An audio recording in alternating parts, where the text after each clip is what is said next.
Dear students, Assalamu alaikum. In 12th class business studies, during previous lectures, we learned regarding the different functions of management, such as planning, organizing, staffing, directing, and controlling. But today, my topic is process of controlling. First, we may revise the concept of controlling. As we know, controlling is the most important function of management.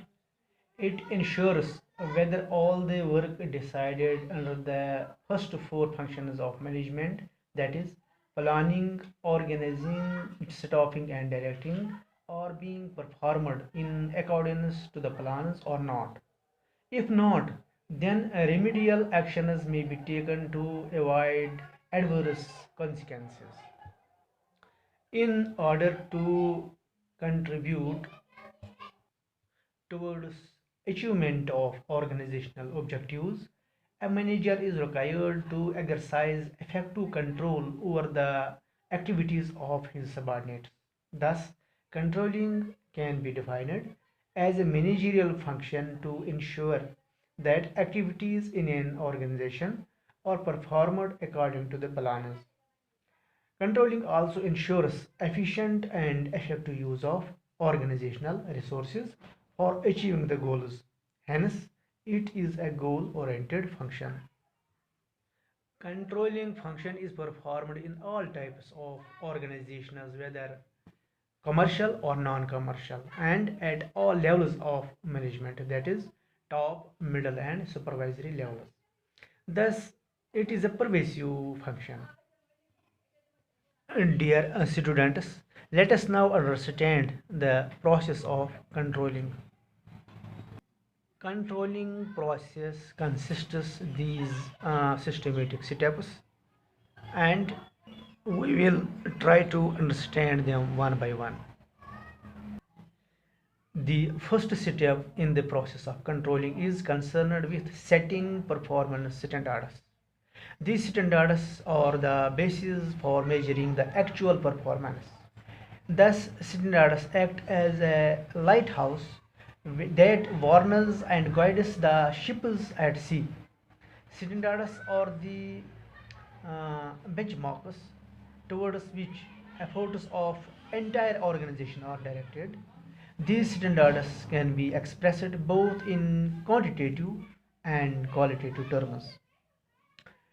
Examples of quantitative standards are revenue to be earned, units to be produced and sold, cost to be incurred, time to be spent in performing a task, and amount of inventories to be maintained. And examples of qualitative standards are improving motivation level of employees, improving labor relations, improving quality of products, improving goodwill, etc.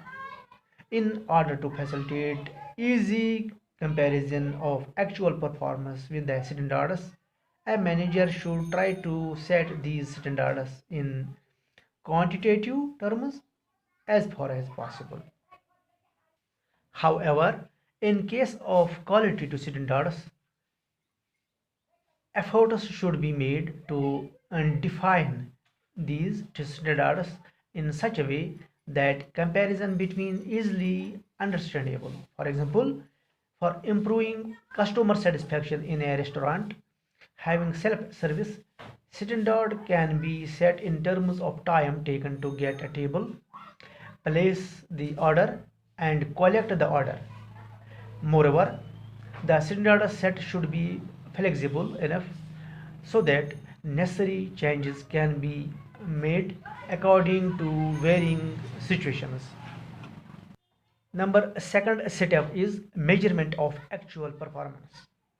Once the standards have been determined, the next step is to measure the actual performance. The various techniques for measuring are sampling, checking, performance reports, personal observation, etc. However, in order to facilitate easy comparison. The performance should be measured on same basis that the standards have, following the ways for measuring performance. That is, superior prepares a report regarding the performance of an employee. Various ratios like gross profit ratio, debtor turnover ratio, turn on investments, current ratio, etc. are calculated at periodic intervals to measure company's performance. And number third setup for this is progress made in areas like marketing can be measured by considering the number of units, increase in market share, etc. In small organizations, each unit produced can be checked personally to ensure the quality standards. In large organization, the technique of sampling checking is used. Under this technique, some pieces are checked at random for quality uh, specifications. Number third setup is comparing actual performance with standards. This setup involves comparing the actual performance with standards laid down in order to find the deviations. For example, performance of a salesman in terms of units sold in a week can be easily measured against the standard output for the week. Number fourth step is analyzing deviations. Some deviations are possible in all the activities. However, the deviation in the important areas of business need to be connected more urgently as compared to deviation in significant areas. Management should use critical point control and management by exception in such areas. Critical point control. Since it is neither easy nor economical to check such and each and every activity in an organization, the control should focus on key result areas which act as the critical points. The key result areas are very essential for the success of an organization. Therefore, the entire organization has to suffer if anything goes wrong at these points. For example, in a manufacturing organization, an increase of 7% in labor cost is more troublesome than an 18% increase in stationery expenses. And management by exception. Management by exception or control of exception is an important principle of management control.